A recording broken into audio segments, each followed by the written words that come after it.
I was diagnosed with stage 2 Hodgkin's lymphoma. A year that was planned for rigorous academics, SAT and ACT preparation, and expanding my social agenda had much bigger lesson plans in store for me, more important than any academic textbook could have taught me.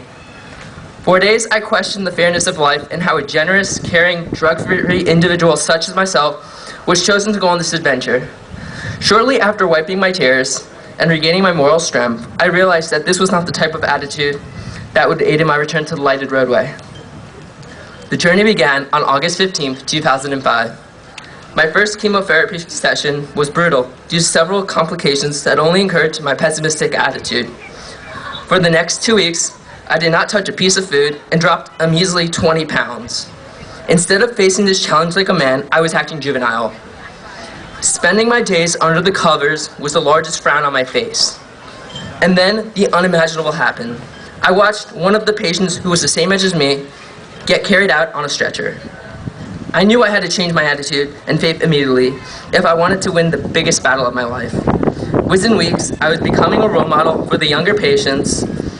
Instead of hiding under the covers, angry at the world, I was beginning to share my witty charm with the doctors and the nurses on the second floor of the Jack Nicklaus Children's Hospital in West Palm Beach, Florida. I remember watching my bar mitzvah video with my doctor and then dancing with him while on chemotherapy.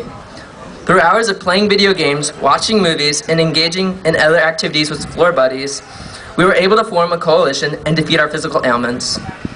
Over the course of those 6 months, I felt like I was being robbed of crucial memories from my high school experience. While my friends were enjoying themselves through celebration and experimentation, I was getting shots to make sure that I had enough white blood cells to fight off bad antibodies and bacteria that were a matter of life and death for me. Though battling cancer taught me so much about myself that I could not have learned had I been acting foolish with my friends. During those 6 months, I was able to discover my true identity. Surviving a life-threatening ailment made me realize how much inner strength and determination that I have contained in my slim structure. With my strength and defiant attitude, I can weather any storm that comes my way. Overcoming cancer requires much more than world-class oncologists, scientists, and advancements in medicine. Maintaining a positive attitude and remaining strong throughout the whole time period are the 2 secret ingredients that ensure positive results. You just gotta go with the flow and let the outside sources such as brilliant doctors like my Zeus, Dr. Nariana Gowda, and God do the rest. I remember one time when I was out shopping with my dad, my hat blew off and my bald head was revealed to the world, and the only thing that I could find myself to do was laugh. I also remember my beyond amazing doctor being there for me 24 hours, 7 days a week. It is people like him that I look up to. Besides finding strength from your doctors and spiritual figures, another major source is the support that your friends and family show.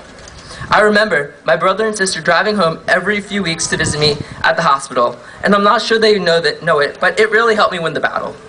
Same goes for my mother and father. Without their love and care, I do not think it would have been possible to survive this time in my life. The real question we should be asking ourselves is, when is this going to end? There were approximately 559,888 deaths from cancer in 2009 alone. The numbers are declining, but not at a fast and steady rate. What's it going to take? And the only answer is teamwork.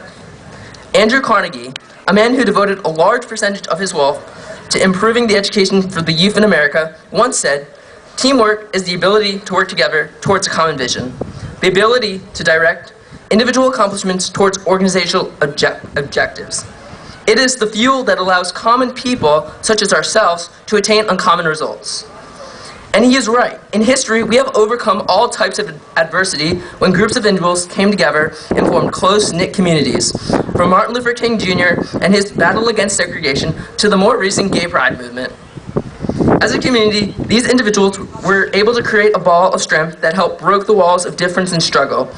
My ancestors were able to overcome persecution through channeling their emotions and using their collective energy to hold on to each other as they survived the Holocaust. And right now, we're one huge team, an unbreakable chain of agility and resilience. Each and every one of you is changing history just by being here.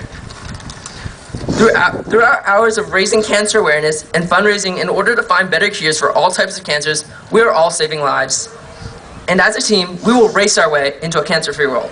As a survivor, a true symbol of hope, I would like to thank each and every one of you for being active in the fight for cancer, and to encourage you all to find more teammates so that we can grow, foster change, and raise the victory flag during our lifetimes. Thank you, and have a great day.